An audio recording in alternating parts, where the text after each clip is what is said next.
Hello hello जी hello.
परिब्रह्म स्वरूपिणी वीणा पुस्तक धारिणी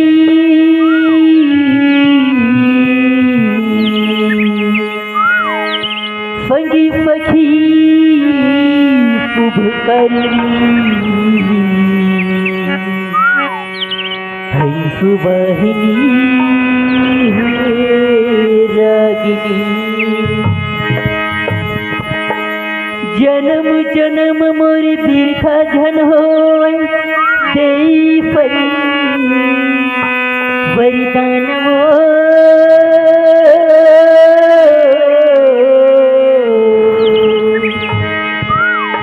तोरी अफीफ तो हिलरी कंठी मध्ये पुरताल कंठी मध्ये पुरताल प्रेम से बोल भरती प्रिय रामचंद्र की जय।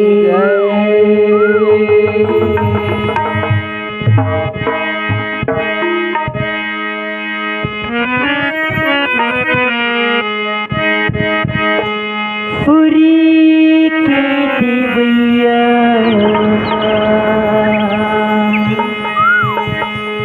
वीणा की बजैया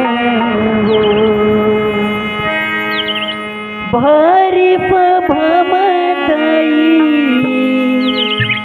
लाज बचाने हंसवाहिनी मैया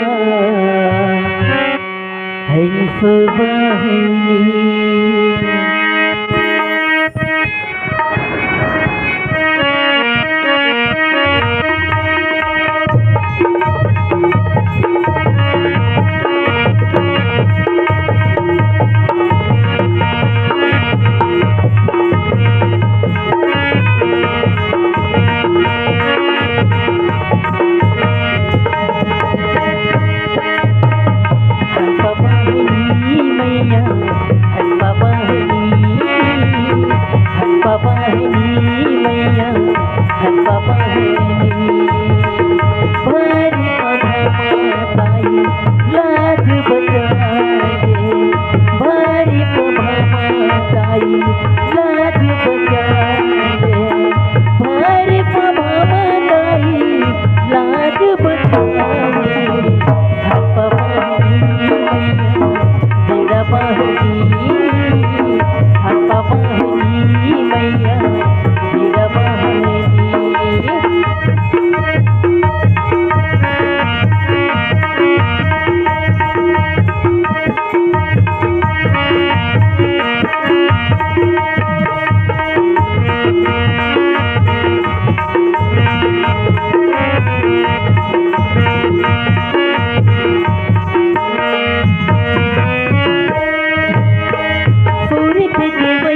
ताई जिड़ते बजैया वो रे बाबा ताई सुरीला बजाते वो भारे बाबा ताई लाज बजावे वो।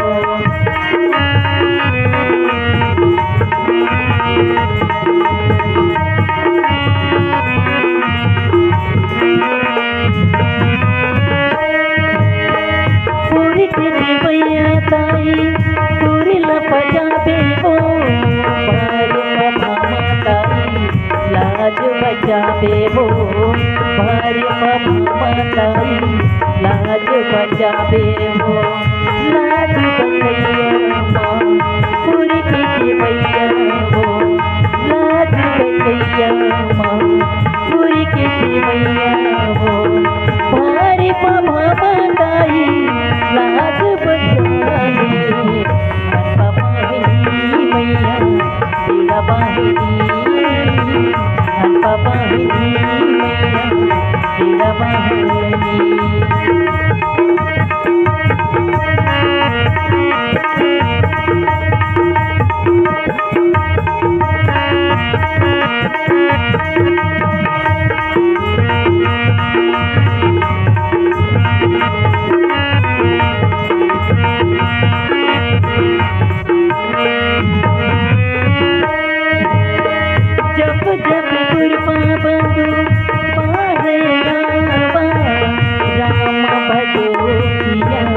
राम हो राम राम भजो राम हो राम। राम भजो राम हो राम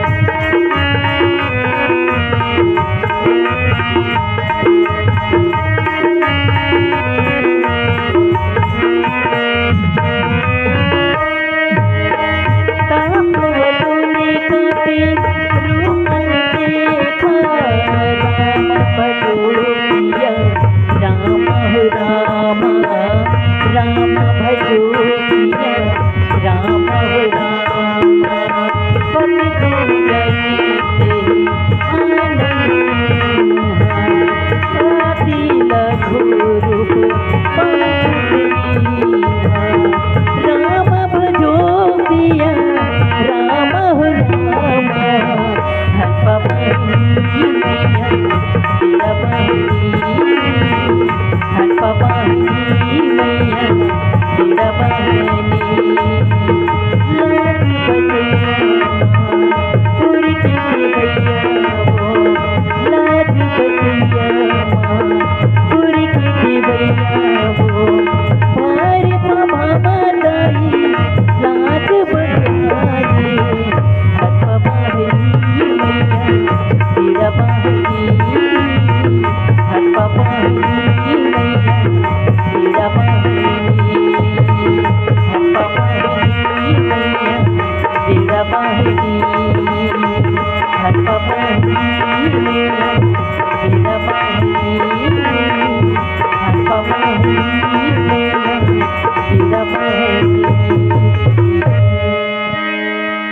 प्रेम से बोल भरती प्रिय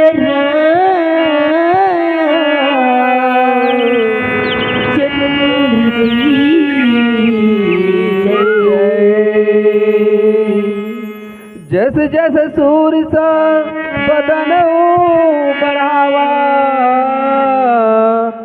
तासुदून कपि रूप दिखावा। भगवान श्री रामचंद्र जी कहते हैं भैया जैसे जैसे नाग माता सूर्य है अपन मुख ला विस्तार ला बढ़ावा थे हैं जतका हो सका थे उतका बढ़ावा थे। जस जस सूर्य सा बदन बढ़ावा तासुदून कपि रूप दिखावा।